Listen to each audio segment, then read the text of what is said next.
Tonight we are going to explore a simple-sounding concept that reveals an unsettling cosmic truth: darkness. You think you know it? I once did too. You have felt it when clicking off your lights, closing your eyes, or sitting in a windowless room. But that is just a shadow. Here is what I realized out there. The darkness you know on Earth is nothing compared to the true void of space. It is not just missing light. It is a darkness so complete and absolute that it breaks everything your brain evolved to handle. By the time we are done, you and I will understand exactly why space is darker than your nightmares and what that void says about our universe. Before we dive in, if you love chasing the stars like I do, please hit like or subscribe.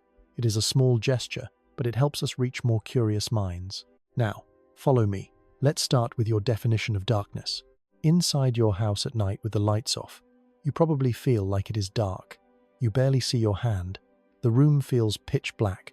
But trust me on this, it is not actually dark, not by a long shot.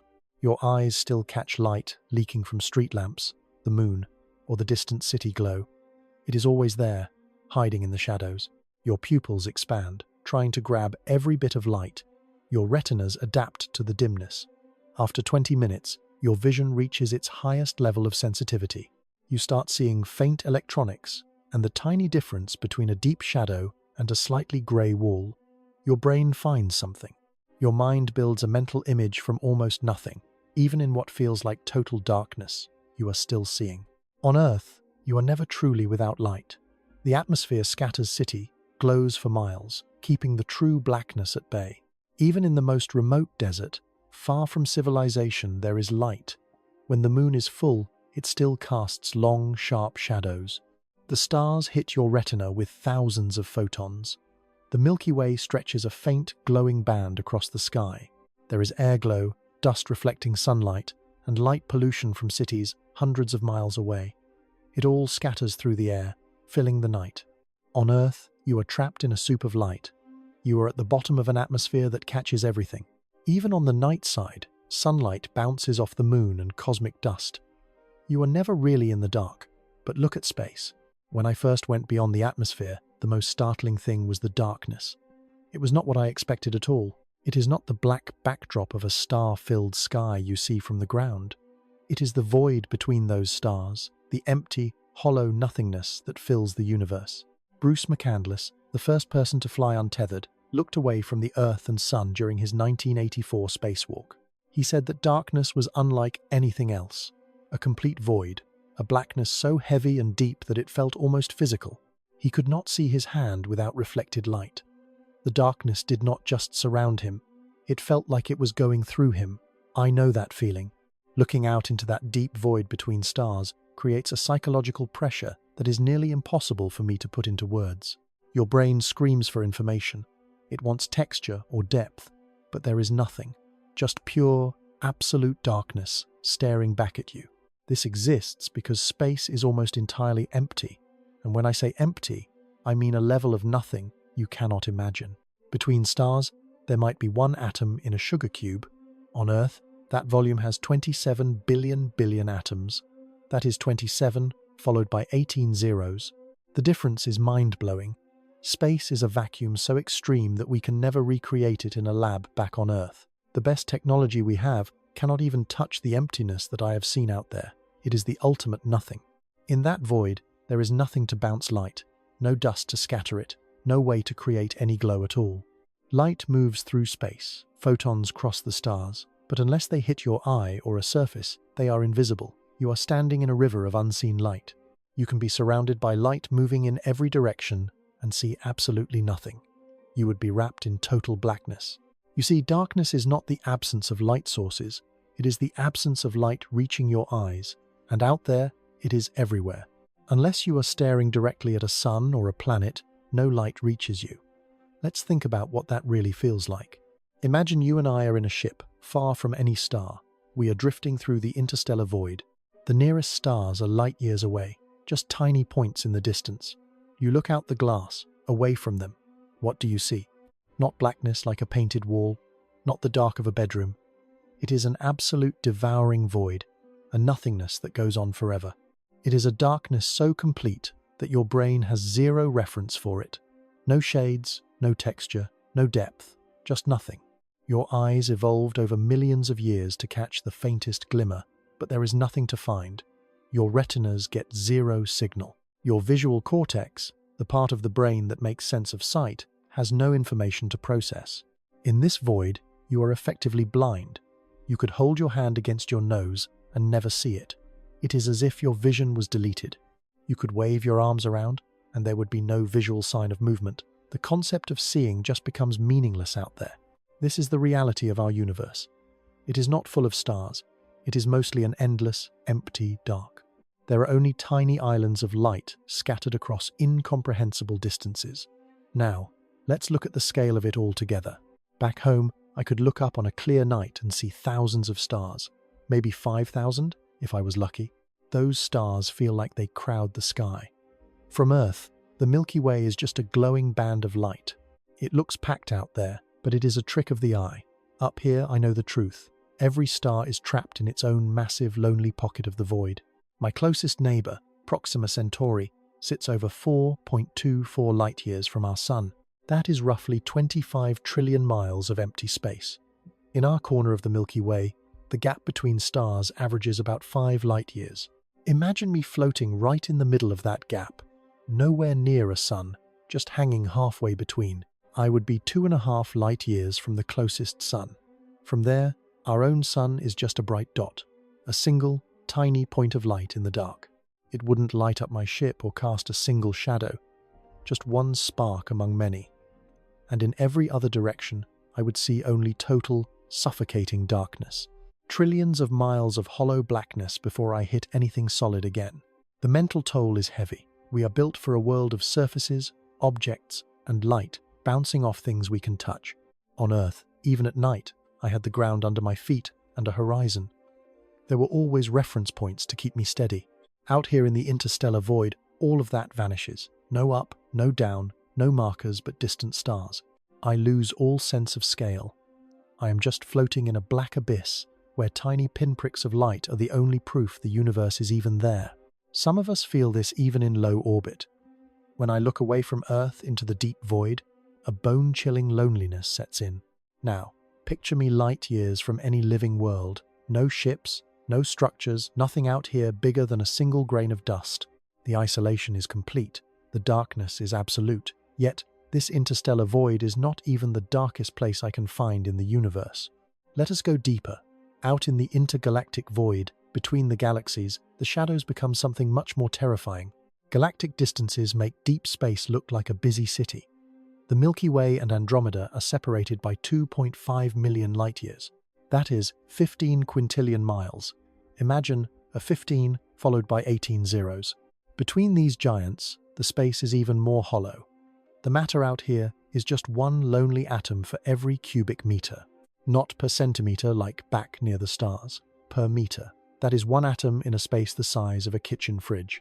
Picture me in a ship between the Milky Way and Andromeda. I am roughly 1.25 million light-years from either one. I look out one port and see the Milky Way. It is not a glowing band anymore. From out here, my home is just a faint, ghostly spiral. It is distant and dim, barely more than a blurry smudge. I turn around, and there is Andromeda. Another pale spiral, but in every other direction, pure, empty blackness. Just absolute dark stretching for hundreds of thousands of light-years before I would find another thing in the void. Other galaxies are millions of light-years off, just tiny blurs, even through my senses. In this deep dark, I am alone in a way that is truly impossible to describe. The stars of our home, including my own sun, would vanish as individual points of light. They just bleed into the galaxy's dim glow. Earth is gone, completely swallowed up in that faint, hazy blur of light. Every single person who ever lived, every city we built, and every victory we ever celebrated, it is all trapped inside one of those two dim smudges. And here I am, drifting in the dead space between them. So, what is behind this void? Why is it so dark out here? Part of it is just that there is nothing out here making light. But that is only a piece of it. Light is actually screaming through this void from stars, distant galaxies, and massive quasars. There is even light left over from the Big Bang itself. This vacuum is actually flooded, with rays moving in every direction. So why can't I see it? Because light only shows up when it actually hits something. A photon is invisible until it strikes a surface. Back home, you see light beams because they are hitting dust in the air or bouncing off atmosphere molecules. You only see a flashlight beam because the light reflects off the particles floating in front of you. Out here, there is no dust, no air, and nothing for the light to bounce off of or scatter from. The light just cuts through the void, totally invisible, until it finally hits my ship. I do not see sunbeams up here like I did on Earth. My sun puts out massive energy, of course, but in this vacuum, that energy is invisible until it hits my hull. I can be bathed in sunlight, look away, and see only pitch black. The sun isn't lighting up the space around me because there is simply nothing out here to catch the rays. One side of my craft can be in blinding sun, cooking at 250 degrees Fahrenheit or 120 degrees Celsius. My other side is in total, crushing shadow, freezing at minus 250 degrees Fahrenheit or minus 157 degrees Celsius. No air to soften the glare, just a brutal contrast between blinding light and absolute darkness. This is my reality out here. Sunlit hulls are blindingly white. But step into the shadows, and everything vanishes unless I bring my own light, even the tool in my hand. If I move it into the dark, it is gone. I still feel it against my glove, but it has simply disappeared into the void. Consider the true nature of this darkness out here with me. We call it the night sky paradox, or Olber's paradox. People once believed the universe was infinite. If that were true, every direction I look should eventually hit a star. My visor should be filled with blinding starlight from every angle, making the heavens as bright as a sun's surface. But as I look out this portal, it is black. Why? Because the universe is expanding and it has a finite age. The cosmos is roughly 13.8 billion years old. Light only travels at 186,000 miles per second. That means I can only see what has reached me in 13.8 billion years. Anything further is still traveling through the dark. There is a horizon out here that I can never see past. And to make matters worse, the universe is stretching. Distant galaxies are racing away from my position. The faster they move, the more their light stretches out. It shifts into longer, redder waves.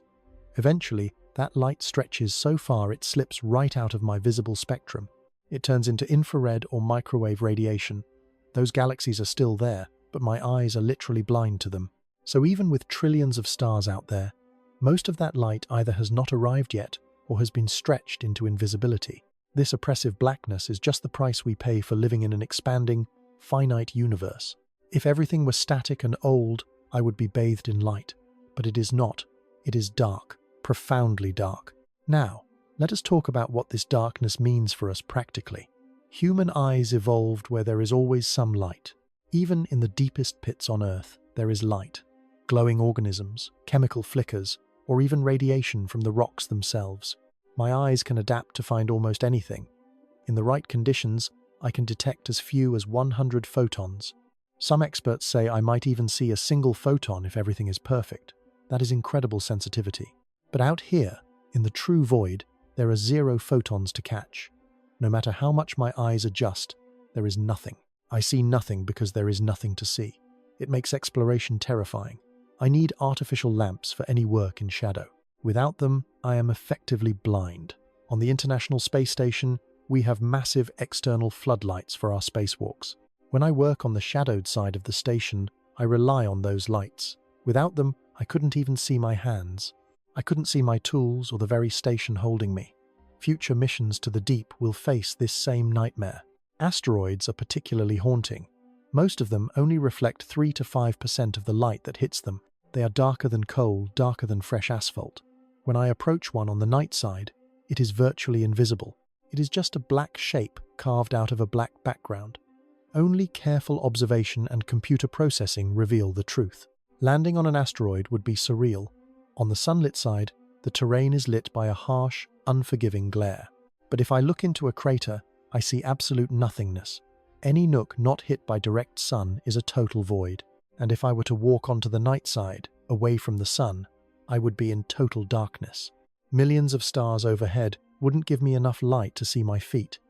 I would be helpless without my suit's headlamps. This is the reality for almost everything out here. Moons, comets, planets, they all have a side swallowed by shadow. On those night sides, without my gear, I am lost in the abyss. But it actually gets darker than that. Imagine going inside the asteroids, the moons, or the cold planets. Even Earth's caves have an end to their light.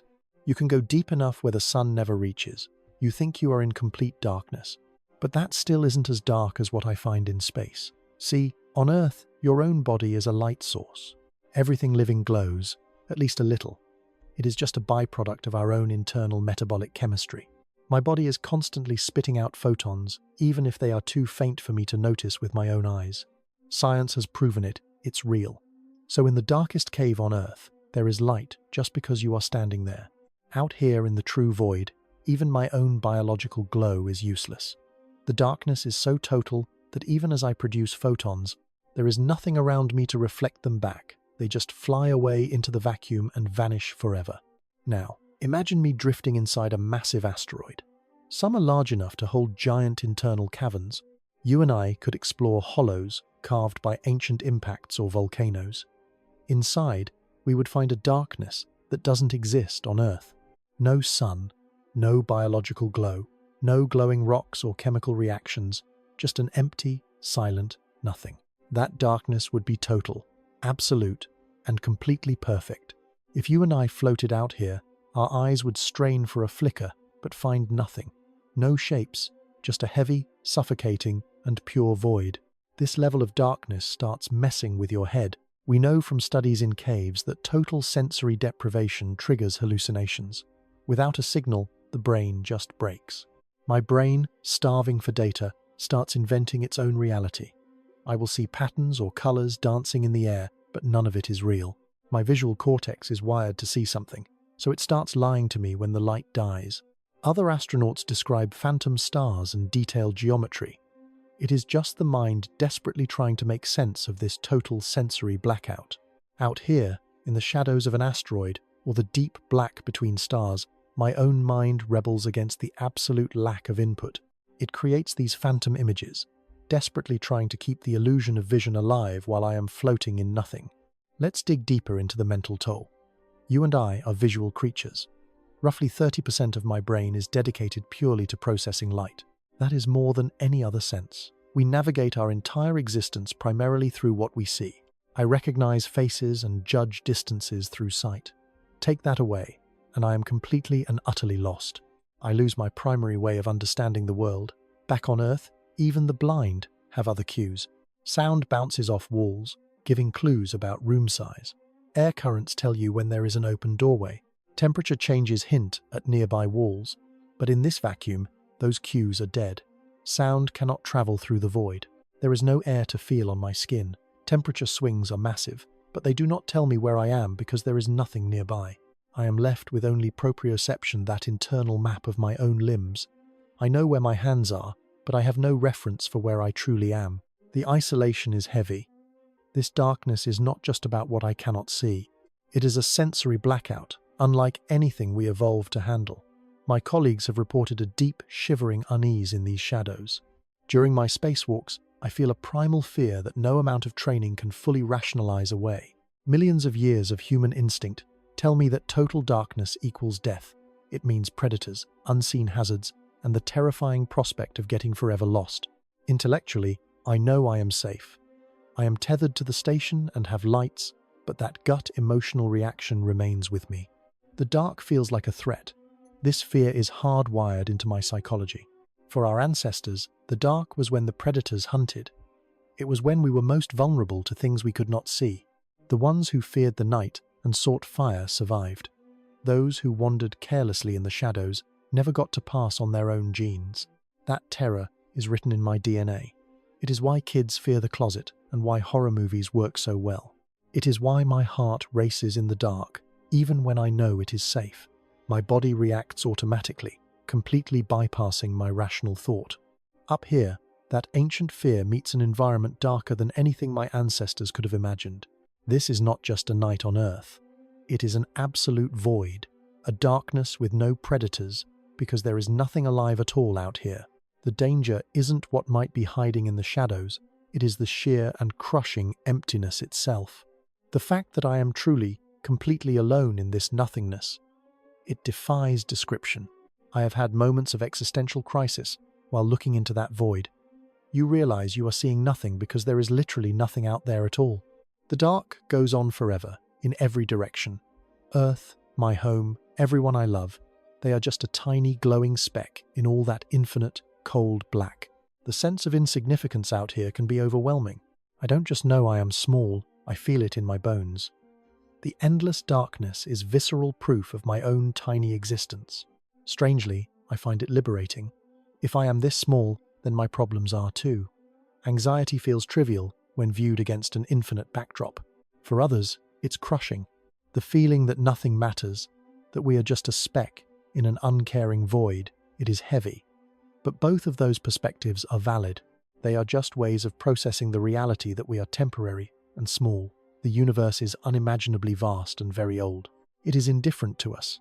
Darkness is the main feature of our reality, and light is just a rare lucky break. On future long-haul missions, this will be the ultimate test. Crews heading to Mars will spend months in this. They will look out the ports and see mostly shadow. The sun becomes a single bright pinprick in a black ocean. Home shrinks to a pale blue dot, then it vanishes entirely. The mental toll of absolute darkness for months will be massive. Cabin fever and deep anxiety are bound to set in. Think about a mission to Mars. The trip takes 6 to 9 months. For the first few weeks, I can still see Earth from here, but it shrinks fast. A blue marble becomes a dot, then just a point of light. You and I are truly alone out here. Mars waits ahead, but for most of my journey, it's just a faint spark, a red dot growing slowly. Inch by inch, it brightens. Outside, nothing but black. This ship is now my entire world. Interior lights, humming gear, my crew, the daily grind, but through every single window, only the void. Total, frozen darkness, pierced by stars that never flicker. They just hang there, cold and still. Friends back on the space station say looking at Earth is what keeps them sane. Watching home spin below clouds, city lights, shorelines, it's the only real tether we have left. It reminds me why I'm here, what I'm protecting. But out here, on the way to Mars, that cord is cut. Earth vanishes. It's gone. Radio lag stretches to 20 minutes each way as we drift further out. Real conversation is impossible. I send a message, I wait, I get a reply. It's not the same. The isolation is heavy now. We're truly alone, a tiny tin can wrapped in endless, suffocating shadow. This darkness extends for millions of miles in every direction. Help is months away. If something breaks, we fix it. No rescue, no backup, just us in the dark. It's why they obsessed over our mental health during planning. Strict schedules, movies, books, and these windows, all meant to keep the crushing silence at bay. Even if the view is just black, we fake the sun with interior lights to pretend days still exist. It stops the boredom from turning toxic. They picked us because they think our minds won't snap. Could I handle being buried alive in space? Could I survive being severed from everyone I love? Keeping hope alive while surrounded by lethal shadow. That's not a physical test. It's a mental war. This darkness doesn't just hit my eyes. It bleeds into my mood and my very sense of being human. That's why every light and color in this ship was chosen to keep me grounded and safe. Sometimes I cover the windows so I don't stare into the abyss. Inside, lights fake a midday sun. It keeps my body clock ticking. Art and colors give my eyes something, anything to latch onto. Now, you and I need to consider what happens to light in the deepest regions of space. We only see a sliver. Our eyes only catch a fraction. Light stretches from massive radio waves down to lethal gamma rays. Radio waves are meters long, while gamma rays are smaller than atoms. The rainbow? That's a tiny window.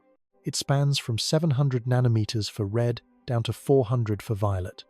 That is less than 1 octave. It is less than 1 doubling of a wavelength. In contrast, the full electromagnetic spectrum spans over 60 octaves. I'm seeing less than 2% of the light that actually exists. Even in the deepest shadows, light remains. Most of it's invisible to me. Infrared light from dying galaxies is stretched thin by the expanding universe. Microwaves hum with the Big Bang's afterglow. Pulsars and quasars scream out across the void in radio waves. It's all light, just hidden from us. To my human eyes, this region looks like a graveyard. But our sensors see the truth. The James Webb Telescope peers through the black using infrared eyes. It spots galaxies I'll never see. their light stretched into the infrared by the very fabric of space. Radio dishes catch whispers from billions of light years away, piercing through dust that blinds my eyes. The darkness I see is just a biological flaw.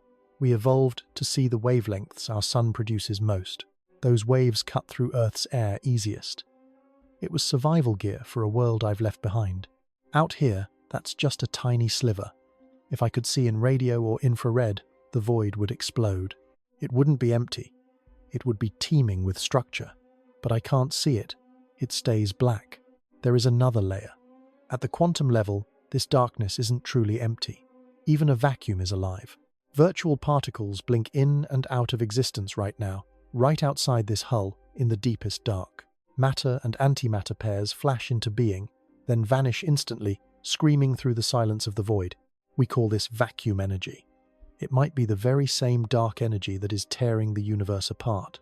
This is the mysterious force driving the universe's expansion. So you see, the darkness is actually full of power. It's seething with activity I just can't feel. My human senses are too crude for this tiny scale. It looks empty because I'm blind to the quantum world.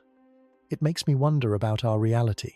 Is darkness just the absence of light, or is it my own failure to see? If space is packed with dark matter, are we ever alone? Is this void full of things I cannot detect? Maybe our perception of darkness is just a limitation of our own senses. These aren't just textbook theories.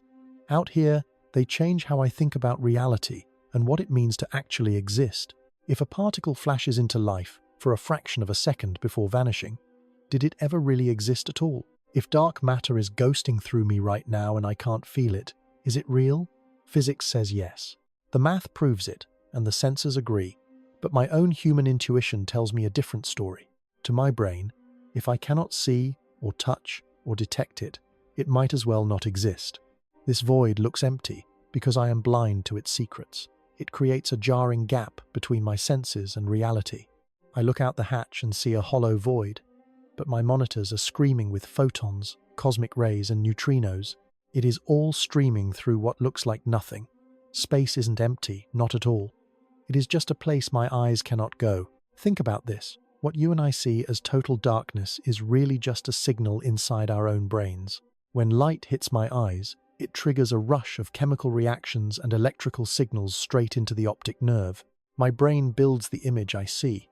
But when there is zero light hitting my eyes in this abyss, my mind receives no input. Yet I still see something. I see darkness.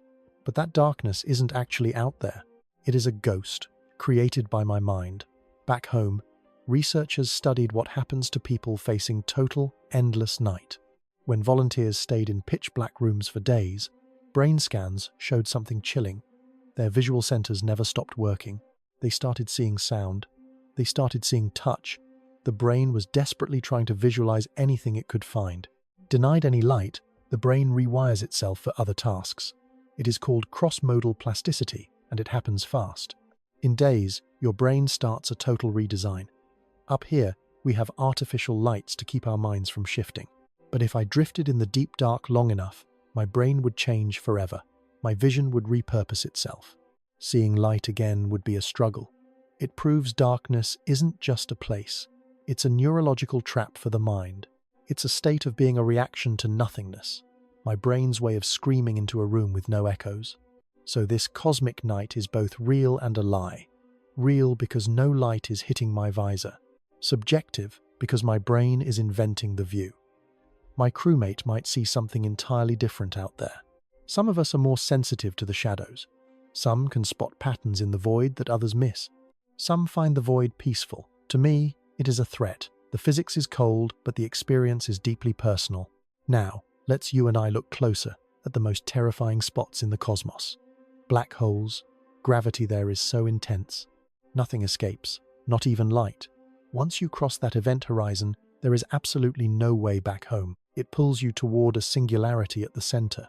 Even light tries to run, but it just curves back in. It is a gravity trap. No light, no reflection. They just swallow everything that dares to get too close.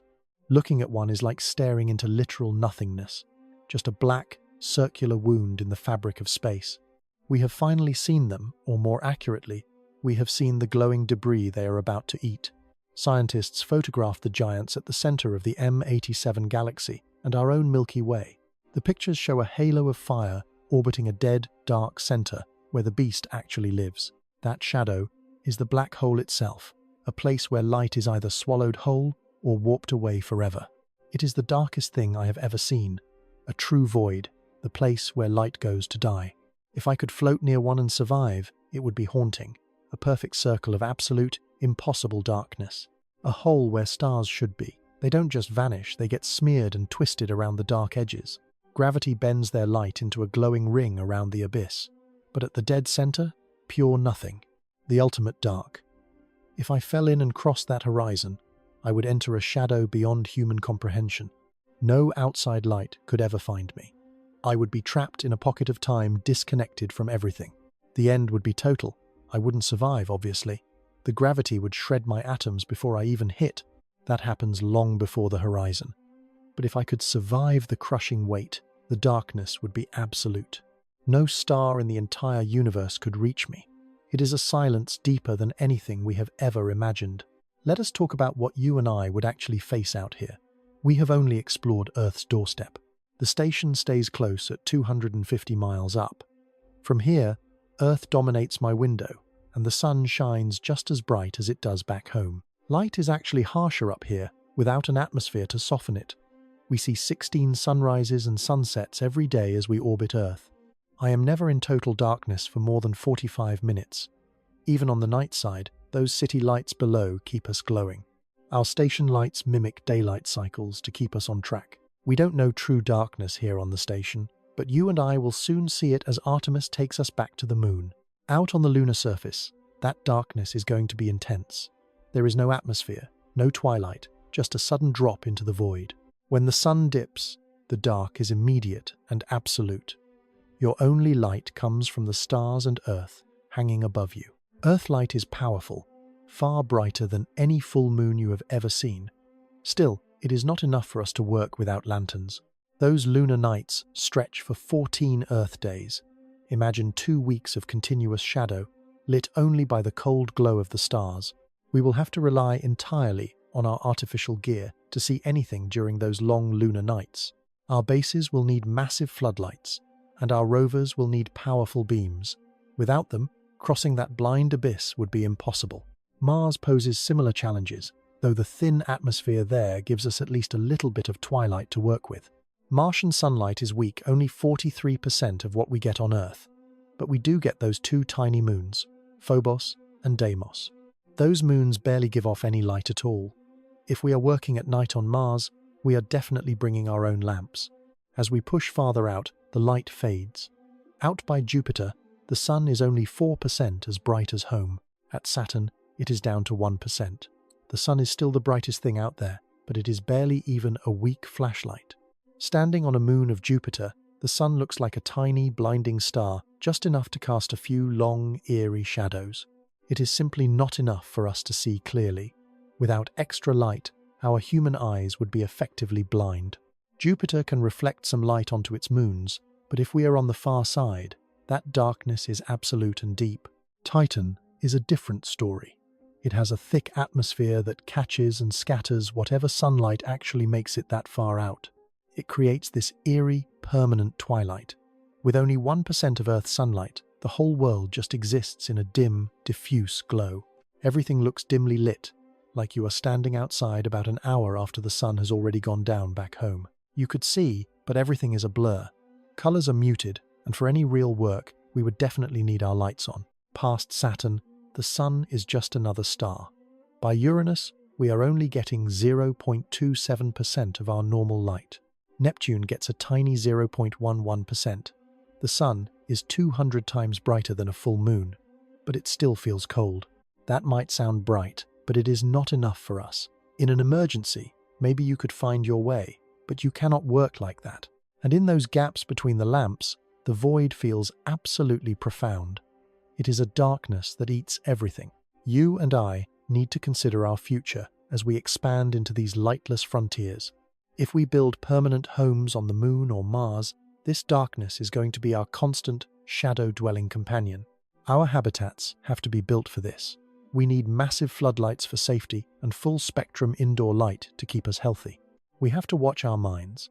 Living in that kind of eternal dark can do strange things to a person's psyche. Some plans suggest we build our homes underground, using the rock to shield us from radiation and the freezing cold. But that means no windows and no real light. We would be entirely dependent on bulbs, which might take a toll over time. As humans, we crave variety and a connection to the world outside. We need to feel like we are somewhere. Living in a hole on some asteroid, surrounded by nothing but blackness when you step outside, it is a heavy weight to carry. We could put windows on our surface habitats, but that just means staring out at a dead landscape under a pitch-black sky. Without air to scatter the light, the shadows are razor-sharp. The sky stays black, offering zero ambient comfort to the eye. It is not necessarily bad, but it will feel hauntingly different from everything we know on Earth. I think some of us will find it beautiful. Without an atmosphere in the way, the stars are stunningly clear and bright. We would see the Milky Way in impossible detail.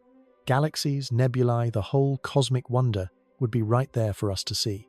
For others, that constant blackness and the lack of a blue sky might start to feel like a heavy, suffocating weight. I wonder how we will adapt.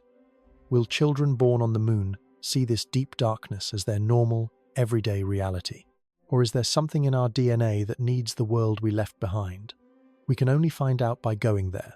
We must face the truth together. Space is dark because it is mostly a vast, silent emptiness. It is not crowded at all. It is just massive voids, with tiny pockets of matter like us floating in between. That emptiness is how the whole machine works. If space were filled with matter instead of this void, gravity would pull everything into a single crushing collapse. Out here, the stars and galaxies only hold their shape because they're kept apart by this crushing distance. This blackness isn't a mistake in the design, it's the primary feature. It's what keeps everything from collapsing. This void actually tells me exactly how old and fast my home is growing. I see a dark sky because the universe is constantly stretching away and hasn't existed forever. If space were frozen and infinitely old, my eyes would be blinded by light. Every direction I looked would hit a burning star. The fact that I'm staring into shadows proves the universe has a past, a starting point, and is still changing. The cosmic microwave background, the ghost of the Big Bang, is drifting all around my station right now. It's light that has been traveling for 13.8 billion years, pulled thin by space into long microwave whispers. If my visor could see in microwaves, the entire void would glow. But I'm blind to that frequency, so it looks like nothing. Everything remains pitch black. It's a reminder that my human perception is limited. I only see the tiny slice of reality my eyes can catch. There's so much more data out here than I can feel. My senses have to act as eyes for things I can't touch. Even with all this high-tech gear, I'm still just tasting a tiny portion of what's actually out here. Dark matter, making up 27% of everything in the void, is a complete ghost to my eyes. It doesn't reflect or glow. I only know it's there because I can feel its weight pulling on the stars, yet I see nothing. The abyss is filled with massive amounts of stuff that stays hidden, adding to the eternal blackness. Dark energy is even more mysterious, claiming 68% of the universe. It's the force driving this fast expansion, shoving galaxies further away. I have no idea what it is. It doesn't interact with light in any way I can detect. Roughly 95% of the contents out here are invisible to me. The darkness I see through the glass is deeper than just missing light. It is the presence of things I cannot see. I can only guess what's out there by how it moves the visible bits. Now, consider what happens to light itself as it crosses the void. Light travels at a set speed. This means when I look at those distant objects, I'm seeing them exactly as they were in the past. The further away something is, the further back in time I'm looking. The Andromeda Galaxy, 2.5 million light-years away, looks to me like it did long ago. If it exploded tomorrow, I wouldn't know for 2.5 million years. The most distant galaxies I can observe are over 13 billion light-years away. I'm seeing them as they appeared only a few 100 million years after the Big Bang. Those places are actually much further from my station now because space has been inflating for 13 billion years. But the light I see from them began its journey long ago when the universe was young. This means much of the light out here is still traveling. Some of that light hasn't reached my sensors yet. There are places so far away their glow won't arrive for billions of years. And because the void is stretching faster every second, there are galaxies whose light will simply never reach me. They're moving away faster than their glow can travel toward my ship, not because they're breaking speed records through space, which is impossible. It's because the space between us is expanding faster than the light can cross. They've slipped past my cosmic horizon. They feed the darkness because I can't see them, and I'll never receive a single bit of information from them again. In the distant future, as this expansion speeds up, more galaxies will vanish. My viewable universe is going to shrink. Far-off galaxies will fade into red ghosts and then nothing. Eventually, in trillions of years, everything outside my local neighborhood will be gone. The void will deepen. Future explorers will look out and see a much lonelier sky than I do today. Their world will be pitch black. If they try to solve the mysteries of the stars, they'll be missing the very clues I'm looking at right now. They might not even know space is growing because there won't be anything left to watch drifting away. This is a sobering thought. My position in time right now gives me a unique view of the universe, one the future will never see. This darkness I see is just for my era. It could be worse, and it will be. Let's think about this a bit deeper.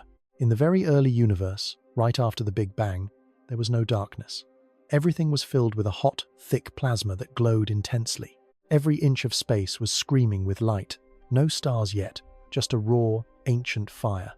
Then, as the universe grew, the heat began to fade. Finally, about 380,000 years after the start, it cooled enough for atoms to settle in. Electrons and protons finally teamed up. The light that was trapped in that crowded fog could finally break free and run. We call that moment recombination. It's when the first light escaped. But right after that, the universe fell into a deep, dark sleep. That glowing soup turned into cold, neutral gas. The initial flash was still there, but it was fading into invisible red echoes as space stretched.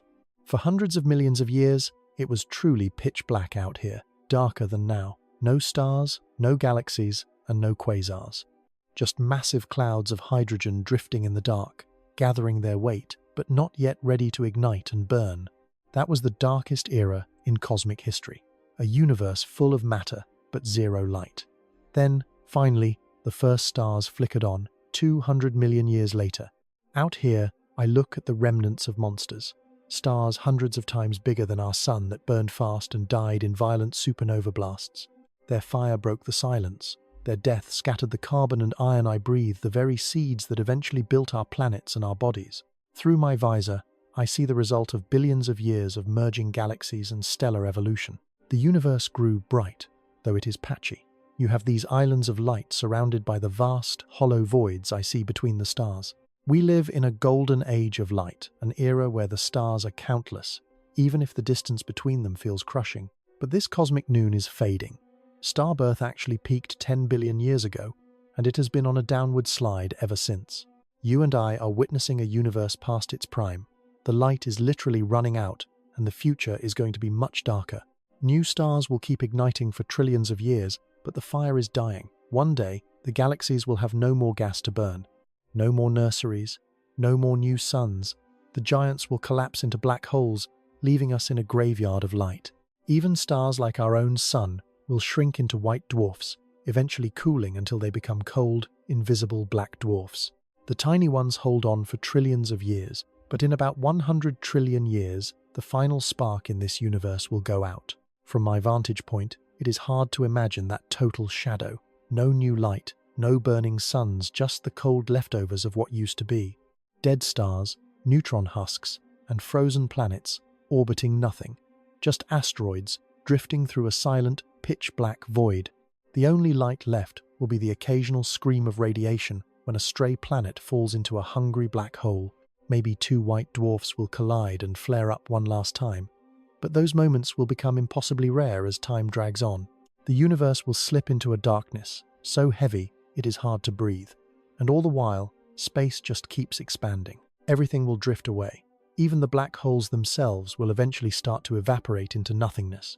Stephen Hawking realized that black holes leak radiation. It is a tiny, faint quantum whistle that slowly drains them over eons. For a black hole with the mass of our sun, it takes 10 to the 67th power years to vanish. That is a 1 followed by 67 zeros. It is a number so big It feels like a ghost story. But time is patient. Eventually, even the supermassive monsters will dissolve. In 10 to the 100th power years, the black holes are gone. The universe will just be a thin soup of photons and neutrinos. Every particle will be light years apart. The temperature will be effectively zero. The darkness will be absolute, and it will be forever. This is what scientists call the heat death of our universe. The final, cold breath of thermodynamics. Total entropy. Maximum disorder. No heat, no energy, just a frozen, silent stillness that never ends. It sounds bleak, but remember, this is trillions of years away. You and I are lucky we are living in the bright years. This is the age of shining stars and visible galaxies, and we still have trillions of years left before the lights go out.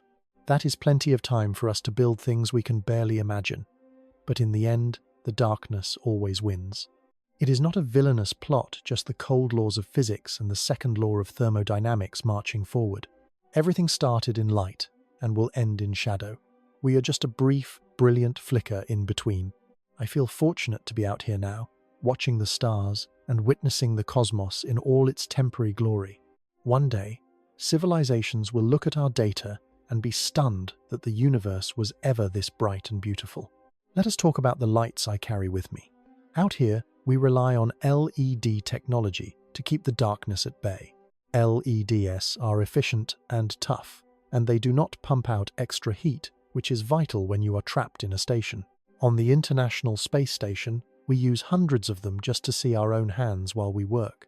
We can even change the colors to trick our bodies into thinking we are back on Earth, following a normal circadian cycle. But staring out this window into the void, that is a different story. It is the most absolute dark you can imagine. The bright lights inside just make the outside look like an inkwell. When I am on a spacewalk, my helmet lights are my only lifeline. Those beams create a tiny bubble of safety around me.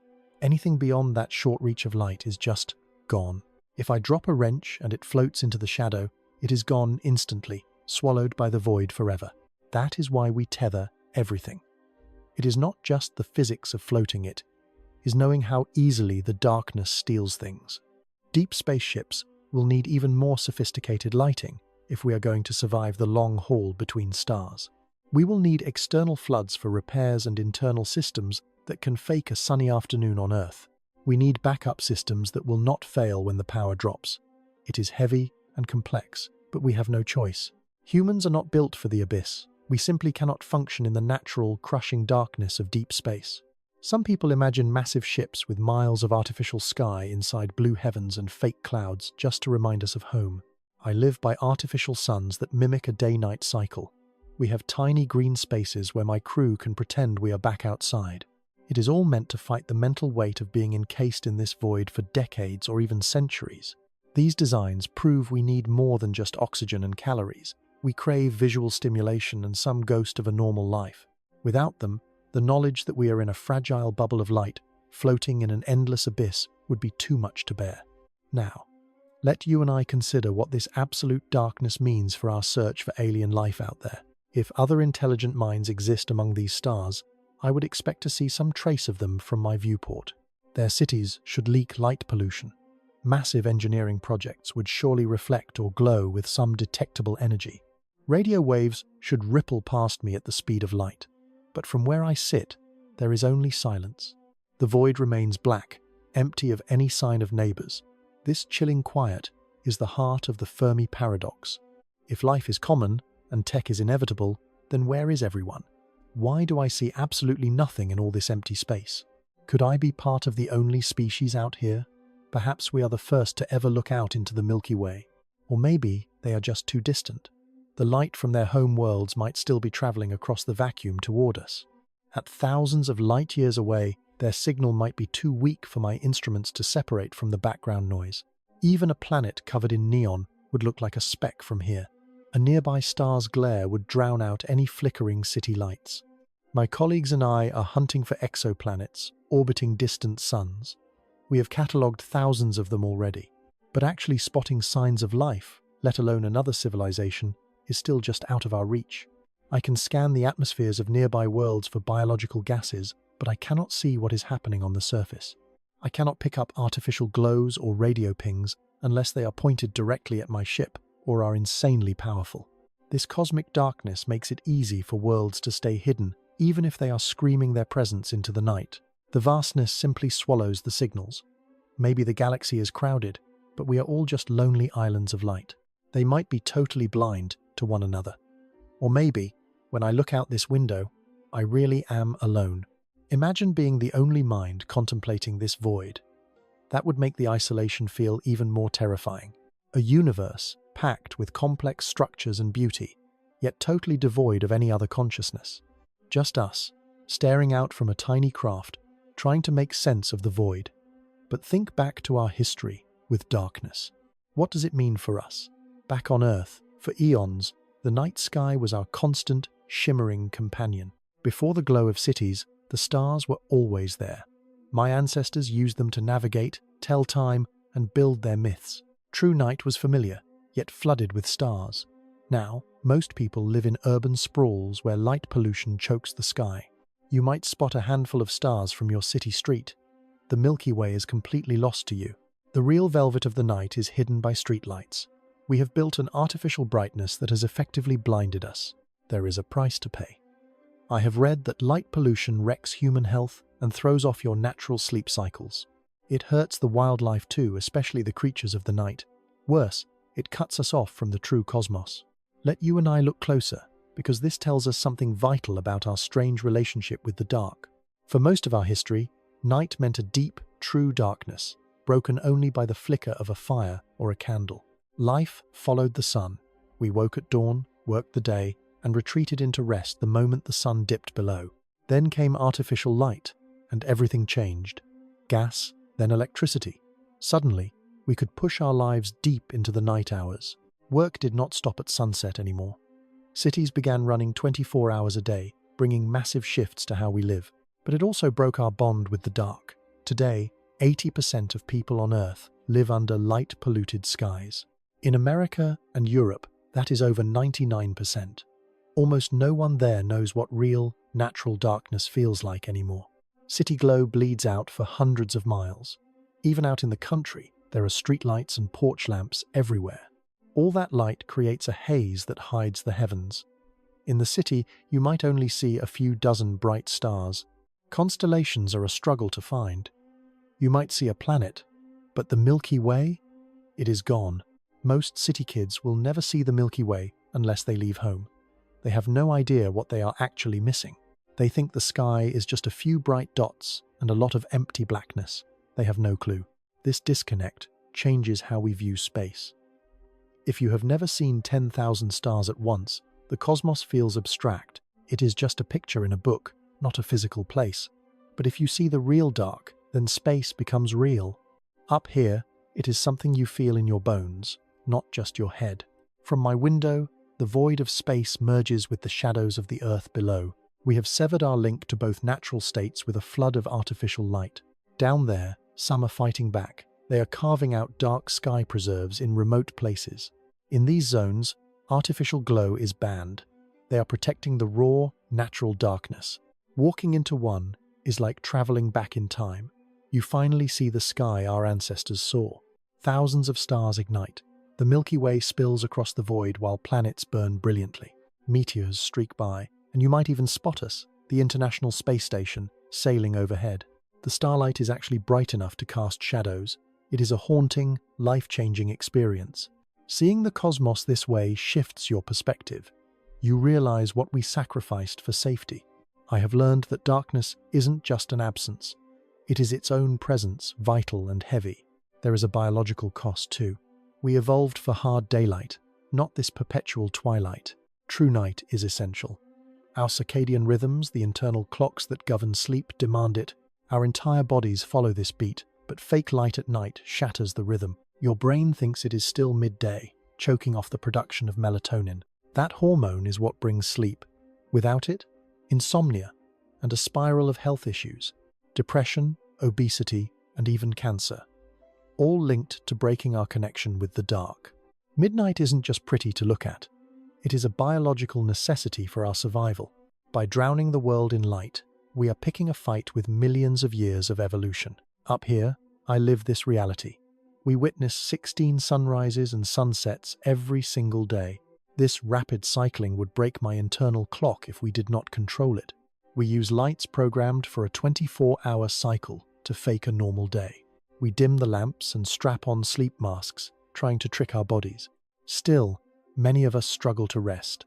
The weird light and weightlessness keep us awake. The stress makes deep sleep elusive, a terrifying prospect for long missions into the deep. Protecting our circadian rhythms will be a matter of life and death out there. We will need lighting systems that perfectly mimic the intensity and spectrum of a real sun. I use blue light for alertness, then switch to warm tones as evening approaches. Total darkness is non-negotiable for sleep. Future habitats will have to follow these rules. Settlers on the Moon or Mars will need tech to fix those alien daylight cycles. A moon day lasts 29.5 Earth days, 2 weeks of fire, then shadow. No human could survive that. We will have to build our own days inside those bases. Mars is closer at 24 hours and 39 minutes, but the sun is weak. We will likely need to boost that dim sunlight just so our eyes can see properly. Future spacefarers will live in artificial bubbles, never touching the true darkness outside. We will be trapped in artificial light, shielded from the vast, hungry dark beyond the hull. Earth's cities are already light bubbles, previews of the tiny outposts we will build in the stars. We have already adapted to fake light. Taking it to the stars is just the next step, but we are losing something precious. Real, untouched darkness is becoming a ghost. We are losing our tether to the cosmos and the reality of this dark, lonely universe. Kids are growing up now without ever seeing the Milky Way blaze across their sky. If you escape the city lights, the sky wakes up. It is overwhelming. It is profound. Nebulae and the Andromeda Galaxy appear to the naked eye. Now, think about our future. As we migrate, darkness becomes home. Lunar children will grow up under forever black skies. They will only ever see an Earth-blue sky through a screen or an old image. They will never see how Earth's air scatters the light, making the glow we ignore. Will they even miss it? Will they crave the blue skies I remember from my youth? Or will this cold, black void become their definition of beautiful? Maybe they will actually prefer this. No clouds or storms to hide the stars, just raw, endless clarity. Out here, stars do not twinkle. They are frozen needles of light. The sun is a blinding, unfiltered glare. There is an honesty to it. The cosmos stripped bare, no longer softened by a veil of air. But I think of the rain, the wind. The loss of a soft blue afternoon might haunt them forever. It is a brutal beauty, unforgiving and absolute, and always that suffocating darkness pressing against the glass. A pitch-black sky that never breaks for dawn or softens into twilight. Just an eternal star-studded ink. Living in this void will change us forever. Our minds will have to bend, not just our tech. Humans are surprisingly tough. We survived deserts and frozen poles. We have always reshaped our souls to fit the wild frontier. Orbiting this void, we will do it again. A new culture, born from the silence. New values, new eyes, a whole new way to see the light and the dark. Perhaps eventually the abyss won't feel so scary. It will just be home. The way things are. Look at the Inuit. They mastered the polar night, surviving months where the sun never showed its face. When light vanished for weeks, they built traditions and mental armor to keep the shadows at bay. Fake lights and old stories kept them together when the world outside went cold and dark. They cheered when the sun returned, but they did not fear the dark. It was just a season. Others at the edges of the world do the same. From Alaska to Russia, people have learned to dance with the long night. We adapt. We find ways to thrive. Our colonies out here will do exactly that. Glow panels will mimic the sun's rhythm for us. We will build rooms to fight the loneliness and rituals to celebrate this life in orbit. We will toast to planetary alignments, or the rush of meteor showers, new holidays for a new world. The people back on Earth wouldn't get it. But for us, for our children, everything is shifting. Our genes might stay the same, but our minds? They are being rewritten by gravity. Kids born in the void will think the black sky is normal. To them, Earth's blue might feel wrong. Too much glare, too much atmosphere. They might crave the sharp, distinct light of the stars. I have seen how quickly children adjust to strange places. Raised in subs or on rigs, they call it home. To them, those steel walls are everything. Our spaceborne kids will be no different. The abyss won't weigh on them like it does on me. Maybe there is actually an edge to growing up here. They will truly see the cosmos. No air in the way, just the terrifying scale of the deep. They will value survival above all. One mistake out here, and it is all over. They might look down at Earth and see a fragile, weak marble too dependent on its thin air. To them, the void is safer. No storms, no quakes, just the cold, predictable math of the vacuum. Just the vacuum, the dark, and the hum of our life support keeping us alive. But I know some will break. The silence and the shadows can be too much to bear. We need a way back. For those who cannot stand the emptiness, Earth must remain an option. It will split us. Those of us born in the mud who cannot leave, and those born in the stars who cannot land. We will become two different species of mind. New worlds mean new ways of being human. There is no right way to exist. We are just branches of the same tree, stretching into infinity. Our tech will bridge the void. VR will let us feel the grass between our toes again, walking in forests, tasting the rain, all fake, but enough to keep us from losing our minds. Back on Earth, people might use virtual reality to glimpse my world, to see the void from a Martian base or some rock. Maybe those goggles help them feel what I feel, bridging the gap between my orbit and their soil. But there is no substitute for the real thing. Trust me, feeling this absolute shadow, seeing Earth fade to a speck or vanish is different.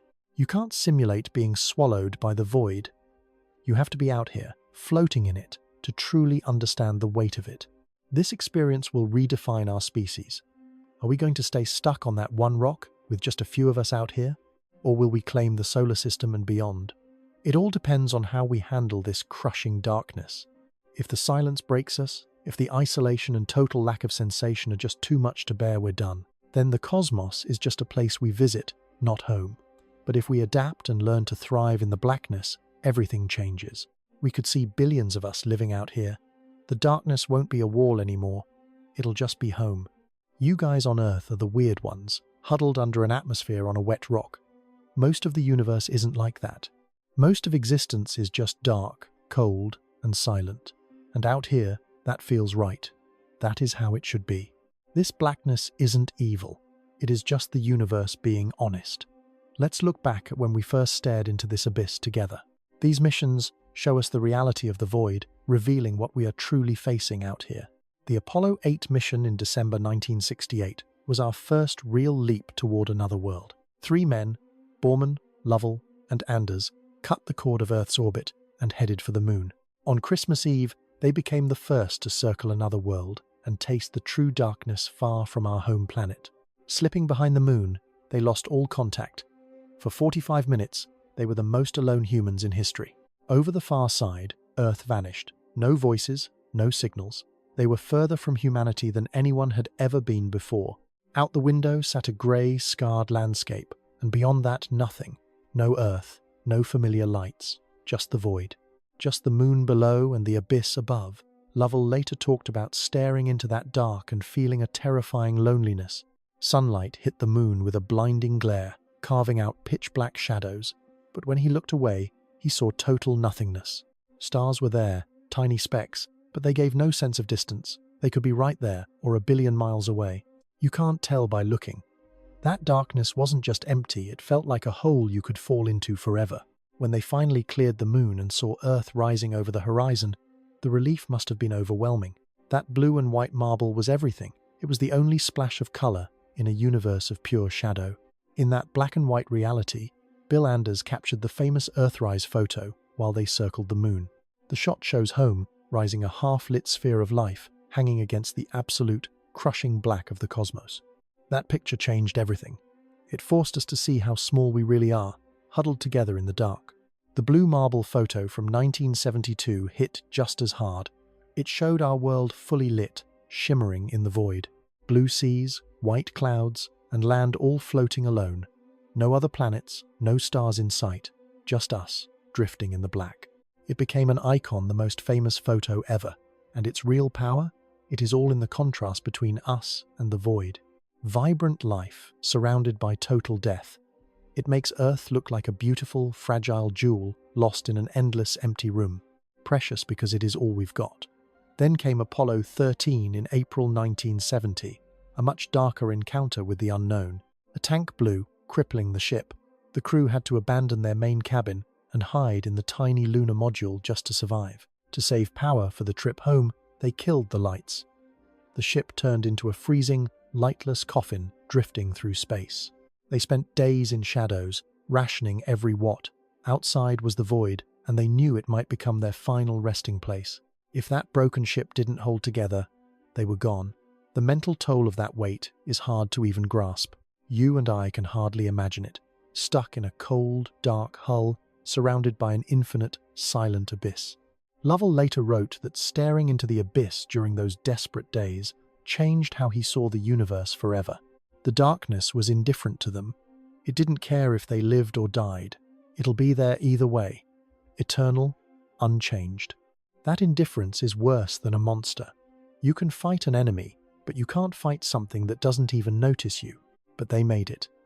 The ship held, and the guys on the ground guided them home without their usual tools. They hit the Pacific safely, bringing back stories of what it really feels like when the void starts closing in on you. It reminds us that space doesn't care about our drama. It is just out here vast, dark, and completely unbothered by us. Even now, the Voyager probes are drifting further into that great blackness than any machine we have ever built.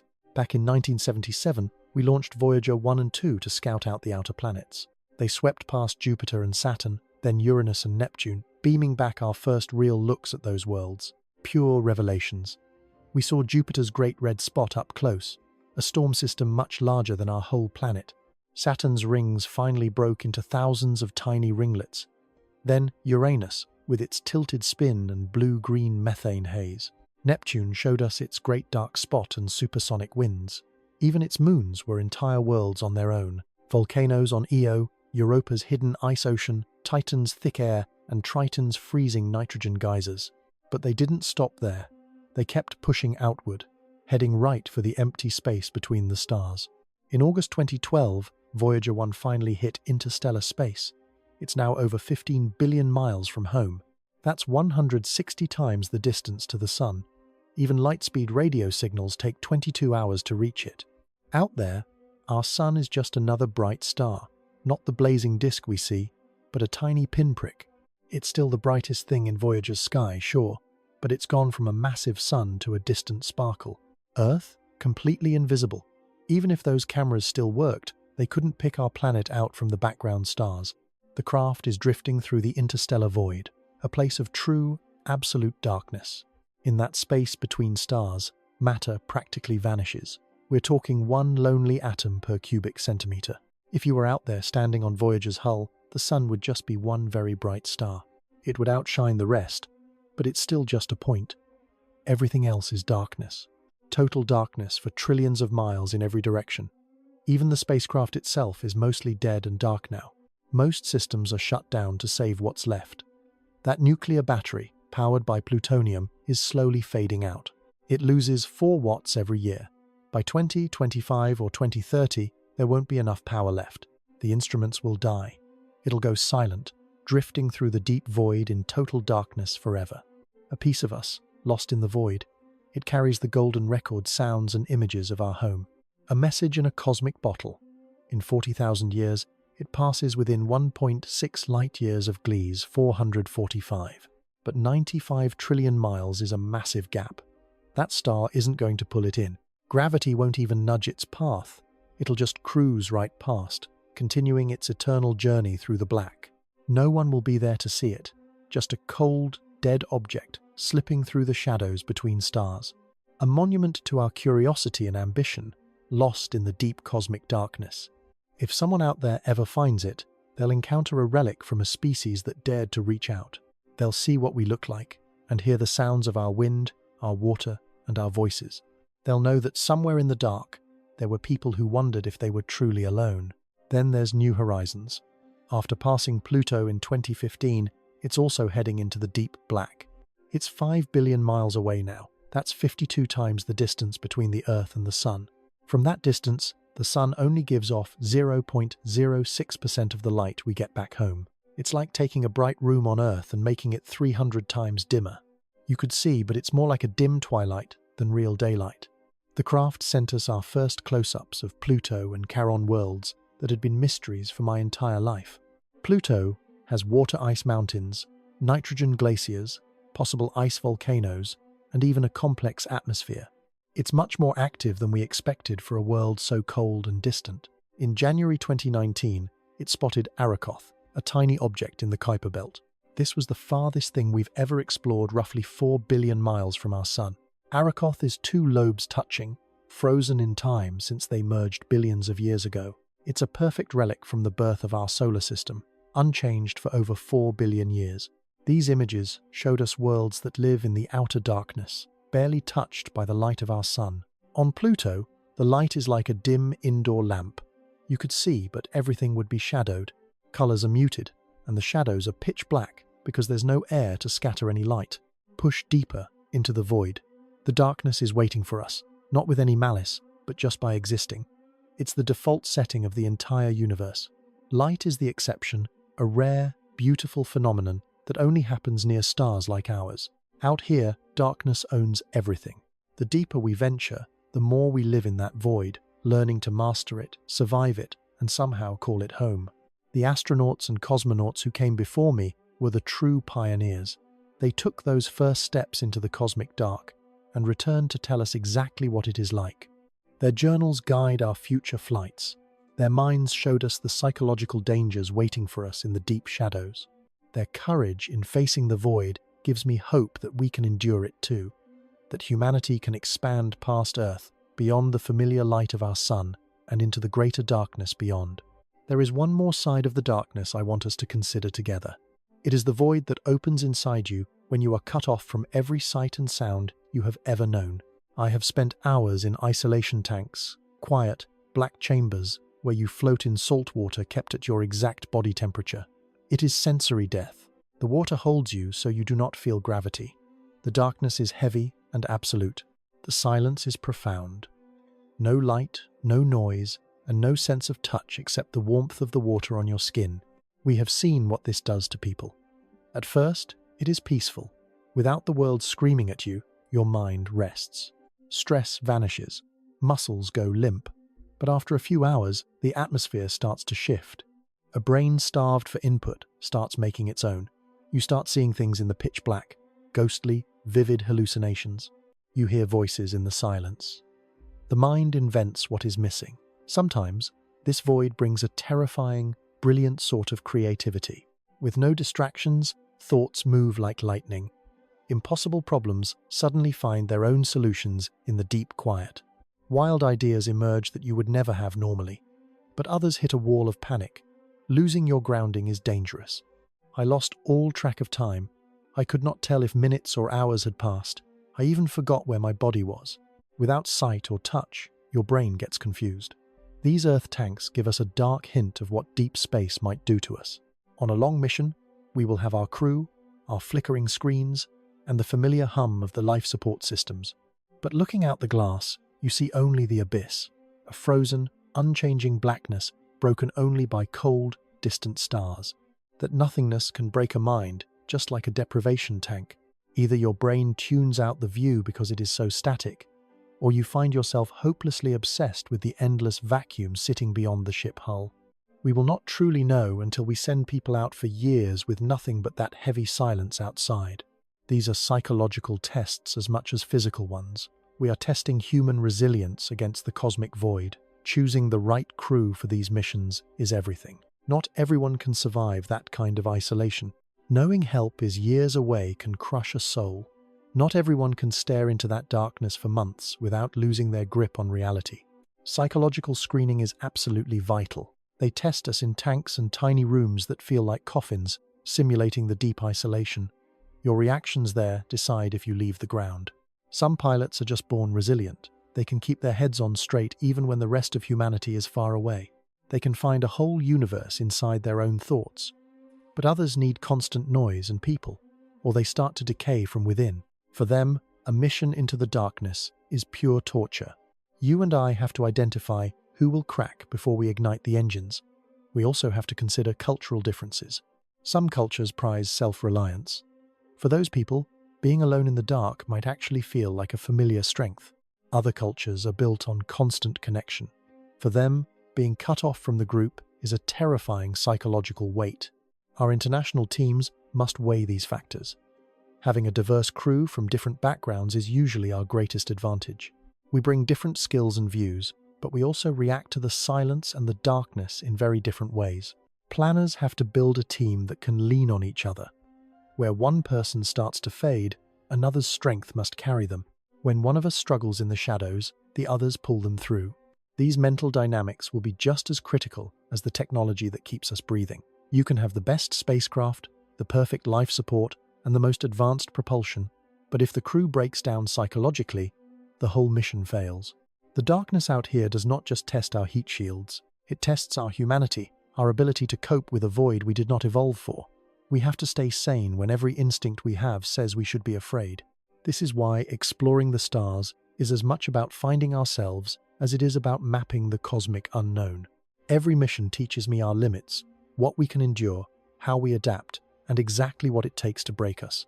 Each hard lesson helps us prepare for the next journey, the longer haul, the even darker abyss. Some philosophers say the darkness is a mirror. What do you and I see? Out here, when I stare into the void, I am really staring at myself facing my deepest fears, my mortality, and my tiny place in this universe. This blackness reminds me how small I am. My life feels brief, almost insignificant against this massive cosmic scale. It can crush you or set you free. It is crushing if you believe this silence means life is just meaningless. But it is liberating to finally drop the heavy burden of thinking everything has to have some grand purpose. If space is just indifferent, I am free to create my own meaning, deciding what is important without looking for a sign from the stars. Thinkers like Sartre and Camus struggled with this too. Out here, the universe does not hand you any easy answers. I have to build my own purpose. Maybe this darkness is just a blank canvas waiting for me to project something onto it. It has no inherent meaning. But for the spiritual, this deep black might tell a completely different story. Some look at this abyss and see proof of something greater, a higher power existing far beyond this physical material darkness. Others find the sacred here, a reminder of mysteries I cannot wrap my head around. All these views are just ways of surviving reality. The void is real and objective. Whatever I tell myself about it is personal, but when I stop talking, the darkness is still there. It does not care about my feelings, it just exists. Out here, I have to find a way to live inside it and keep functioning. Staying human is the real mission. That is the true challenge of exploring space, not just the hardware, as difficult as that is. It is not just about scarce oxygen or fuel. It is the mental weight of existing in a universe that is mostly cold, black, nothing. This place is empty and indifferent. If I can face that and still keep my humanity, then maybe we have truly made progress. Then we are finally ready to be a spacefaring species, leaving our earthly cradle to venture deep into this endless cosmic night. We will build homes out here and create our own light through culture. Trust me, the universe is not going to provide it for us. We have to pack our own light. That is the whole point. I am not out here looking for light in the darkness. I am here to bring the light myself. We are building islands of warmth and life in a universe that is otherwise mostly frozen and dark. I want to prove that meaning exists, even in this emptiness. That humanity can thrive while being surrounded by the total void. The darkness does not win if I refuse to let it. Now, look out the window with me and reflect on what we have seen. Space is black. Absolutely, terrifyingly black. Any night you have seen on Earth is nothing compared to the true darkness I see out here. It is the void between stars and galaxies. This heavy darkness exists simply because there is almost nothing out here. Light only shows up when it hits something. Because the universe is expanding, and it is not infinitely old. This darkness is just a core part of reality. It is not a mistake or an absence, it is how the universe is built. It teaches me about the nature of space, the limits of light, and the impossible scale of these cosmic distances. This darkness messes with my head.